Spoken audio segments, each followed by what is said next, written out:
Ladies and gentlemen, the First Lady of Country Music, Loretta Lynn. Loretta Lynn was an undisputed icon who did not just sing country music. She redefined it with brutal and rare honesty. She was not a star manufactured by Hollywood. She was a chronicler documenting the silent struggles of mountain women, from battles for birth control through the band song The Pill to responding to betrayal with verbal threats in Fist, City.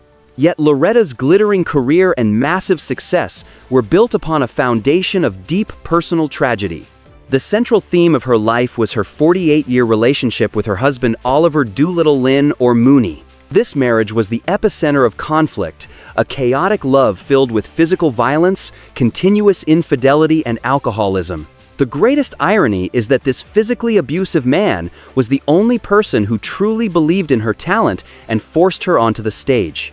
Loretta Lynn's life story is a testament to the resilience born out of adversity and how one woman found her revolutionary voice within her own personal storm. I probably think it would have been the hard times when I had the 4 kids growing up, when I was growing up with them.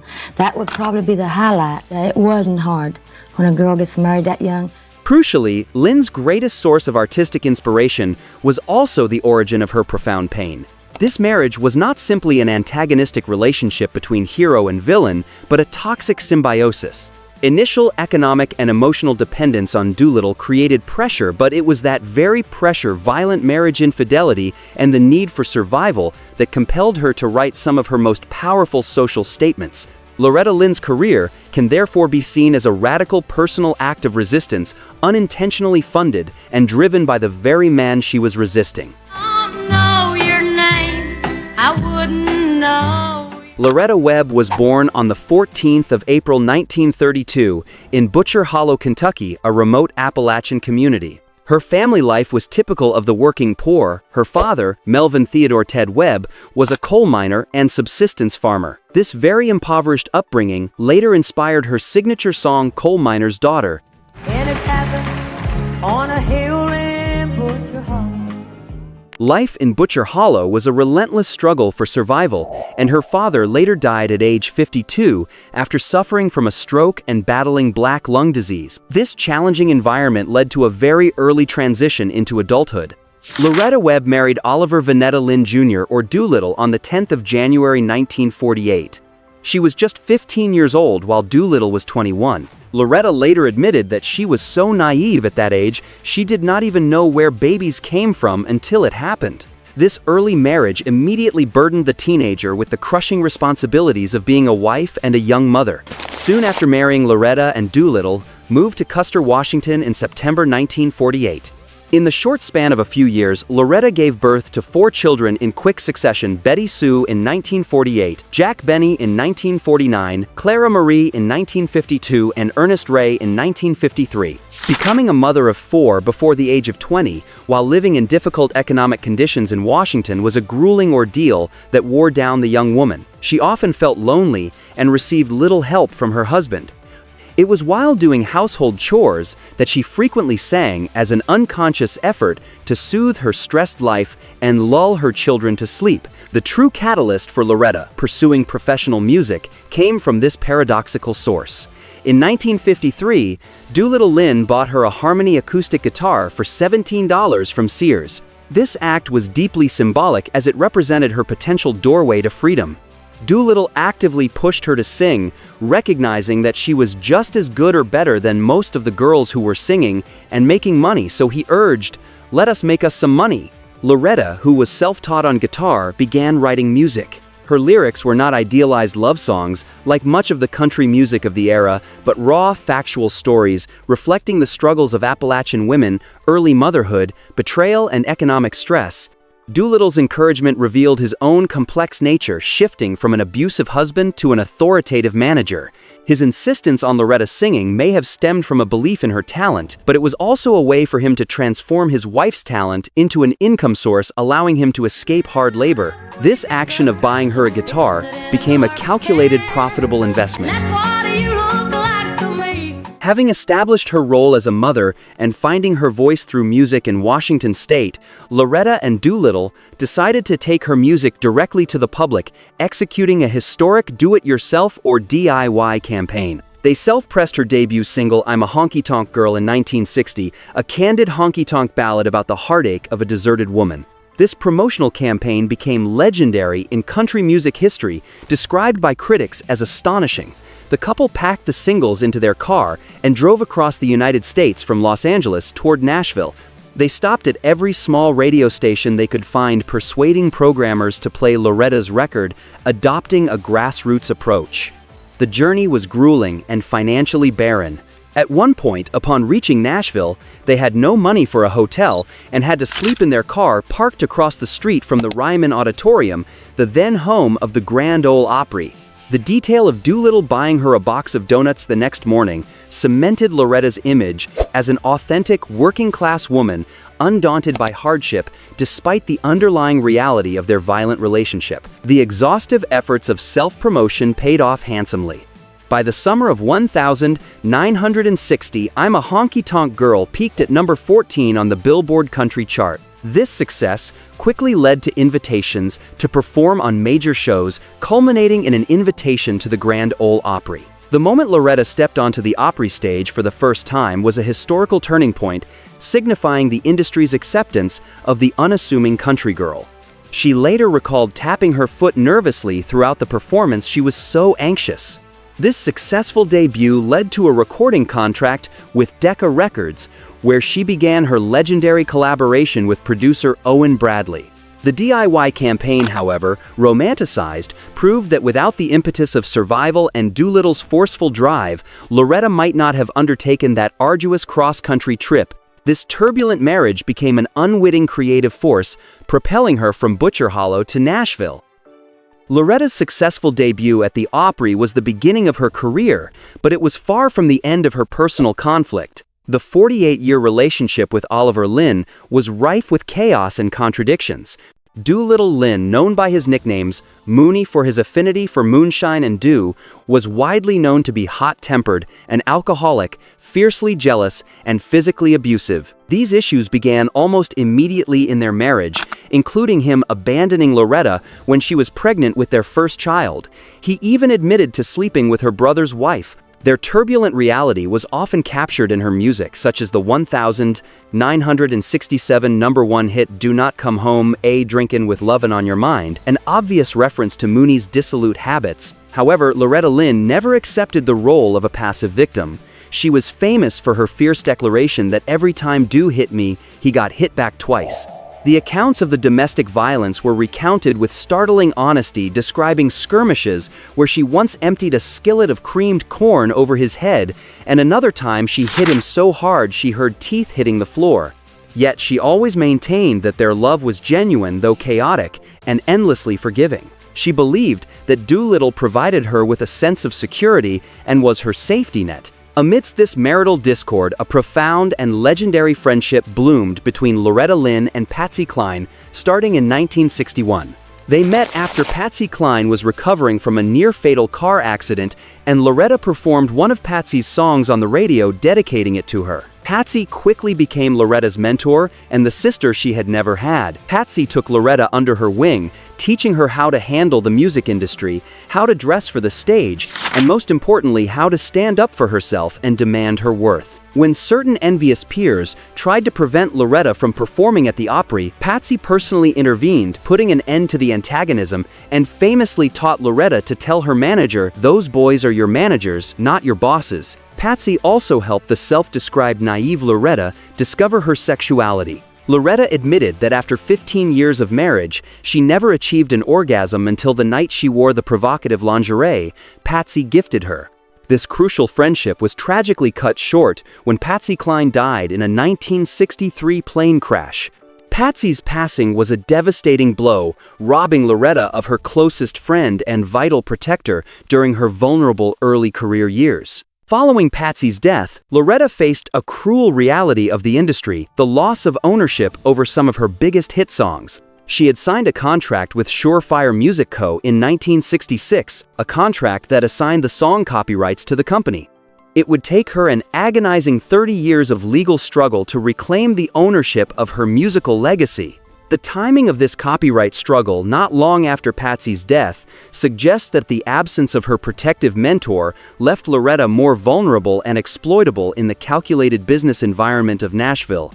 The period following Patsy Cline's death and the copyright struggle marked Loretta Lynn's uncompromising commitment to honesty in her music. This transition began in 1966 with the release of the song Dear Uncle Sam, which candidly described a wife's anguish at losing her husband in the Vietnam War. At a time when country artists were typically expected to align themselves politically with the war effort, her track offered a stark personal truth about the costs of conflict, making it politically astonishing and perceived by some as too straightforward. Also, in 1966, at the age of 34, Loretta became a grandmother. Her eldest daughter, Betty Sue, gave birth to a child just 11 months after Loretta herself had given birth to her youngest children, the twins Peggy and Patsy. Becoming a grandmother at such a young age was a public shock in Nashville, but this detail further solidified Loretta's authenticity as a real woman whose life experiences defied the idealized narratives usually presented in music. As her family grew larger and needed more space, Loretta and Doolittle inadvertently ended up in Hurricane Mills, Tennessee. She immediately fell in love with the large abandoned plantation house nestled on a hill overlooking a waterfall and an old gristmill. The catch to buying the beautiful house was that the owner insisted they purchase the entire tract of land, which included the small town of Hurricane Mills, covering about 3,500 acres. Loretta Lynn, the daughter of a coal miner, suddenly became the proud owner of a town. This ranch later became Loretta Lynn's Ranch, a major tourist attraction and a permanent legacy. During this same era, the song You Ain't Woman Enough to Take My Man reached #1, becoming a monumental hit, and the first chart topper written and performed by a female country artist that was a direct warning to another woman who had attempted to seduce Doolittle. With her challenging lyrics and fierce vocal delivery, Loretta Lynn rapidly became a new feminist icon. She dared to vocalize anger, possessiveness, and ownership over her marriage. Although Loretta never politically identified as a feminist, her music was revolutionary, reflecting the raw experiences and internal strength of ordinary working women who were typically ignored in mainstream country music. Her music validated their anger and their refusal to be passive. Doolittle, meanwhile, continued his pattern of infidelity and alcoholism. Following one instance where Doolittle coldly told her, "I do not love you anymore," Loretta decided to strike back with language in public, not just with private action. Loretta responded with the song Fist City in 1968. The lyrics delivered a direct threat to the other woman: "You better close your face and stay out of my way if you do not want to go to Fist City." This song was banned by many radio stations for being too aggressive and confrontational, but the censorship only cemented her unique status. It garnered overwhelming support from millions of betrayed women who found their own rage articulated through Loretta's fearless voice. Loretta often reiterated the lasting impact of Patsy Cline. This friendship provided more than just moral support, it gave her the permission to tell her story as raw and exposed as it needed to be. The strength to write controversial and banned songs like Fist City and The Pill stemmed partly from the boldness Patsy had instilled in her: stand up for yourself. The fact that Loretta Lynn had approximately 14 songs banned during her career speaks volumes. The consistent theme in these banned songs was not obscenity, but challenging social rules and empowering women. Being censored ultimately made her more unique and popular, as it proved she was singing about the harsh realities of women's lives, realities that traditional Nashville preferred to deny. The 1,970 seconds marked the peak of Loretta Lynn's fame and official recognition. She was the first woman to receive a certified gold album from the RIA for her 1,967 record, Don't Come Home A-Drinkin' With Lovin' On Your Mind. In 1972, she made history again by becoming the first woman to win the CMA Entertainer of the Year award. Perhaps her most significant industry recognition came when the Academy of Country Music, ACM, honored her as the Artist of the Decade for the 1,970 seconds, a title she remains the only woman to hold to this day. In 1979, Loretta Lynn's image became truly mainstream when she was selected as the national spokesperson for Crisco shortening.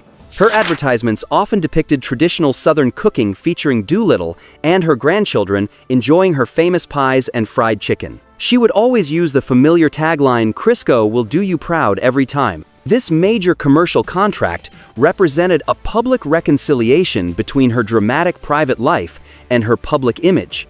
Audiences accepted her honesty as part of her down-home, authentic personality, which allowed her to achieve mainstream commercial success while retaining her strong, feisty identity. This mainstream recognition inevitably led to Hollywood interest. In 1980, the film Coal Miner's Daughter, based on her 1976 autobiography, was released. Loretta personally selected Sissy Spacek to play her after seeing a photograph of the actress, even though Spacek was unfamiliar with her music and initially tried to refuse the role. The turning point for Spacek came when she later heard the song Coal Miner's Daughter playing on a classic radio station, causing her to reconsider and accept the destiny of the role. The filming process was intensely serious, with Spacek performing all the singing herself and completely immersing herself in Lynn's mannerisms, a transformation that deeply moved Loretta. As for Doolittle, Tommy Lee Jones, who played him, spent time with the real Doolittle Lynn, even learning how to operate a bulldozer from him to prepare for the role. Doolittle was reportedly angry at the actor who was portraying him. However, during production, Jones was arrested for driving under the influence and resisting arrest. Upon hearing the news, the real Doolittle Lynn is famously reported to have exclaimed, "The guy is crazy, he is perfect," acknowledging Loretta's inspired casting choice. The film became a massive success, receiving 7 Academy Award nominations, and Sissy Spacek took home the Oscar for Best Actress. After achieving cinematic fame, Loretta retreated to her Hurricane Mills Ranch in Tennessee. The ranch quickly grew beyond a simple home to become a massive tourist destination and a major Tennessee attraction, complete with a museum, campgrounds, and a replica of her childhood Butcher Hollow home. A surprising extension of the ranch's legacy began in 1982 when she agreed to allow a motorcycle event to take place on her land, transforming it into the host site for the largest amateur motocross race of its kind in the United States, a legacy that continues unexpectedly today. However, this phase of quiet retreat was soon shattered. In July 1984, Loretta Lynn faced the greatest sorrow of her life. Her son Jack Benny Lynn, age 34, drowned. Jack Benny, who worked as a blacksmith and trained horses at Hurricane Mills, attempted to ford the notoriously dangerous Duck River on horseback and tragically drowned. At the time of the tragedy, Loretta was hospitalized, recovering from exhaustion after an arduous tour schedule. It fell to Doolittle to break the devastating news to her. She was completely broken by the loss, asserting that this was a pain that would never truly heal. In his memory, she later recorded a cover of Willie Nelson's song "You Were Always on My Mind" as a way to say that she still thought of Jack. As Loretta grieved, Doolittle Lynn's own health declined severely, mainly due to his alcoholism and related medical problems. Loretta stepped back from or significantly reduced her career activities to dedicate herself fully to caring for him. Oliver Doolin passed away in August 1996 at the age of 69, ending their tempestuous 48-year marriage. The dual tragedies of losing her son and then her volatile husband completely redefined Loretta's later life. She shifted from a fighting partner to a dedicated caregiver, and finally, she had to learn how to live alone, a profoundly difficult adjustment after a lifetime spent in a relationship defined by chaos, yet impossible to sever. In the wake of Doolittle's passing, Loretta Lynn was left to grapple with the profound paradox of their life together. She consistently affirmed that Doolittle, the man who caused her the most pain and inflicted violence, was also the one who gave her the crucial courage to stand on stage and ultimately launch her career. This relationship, defined by its violent passion and complex forgiveness, was more than a personal tragedy. It became an inexhaustible creative wellspring where love, pain, jealousy, and reconciliation merged to forge a musical legacy unlike any other. Following her husband's death, Loretta entered a new era of personal and creative independence.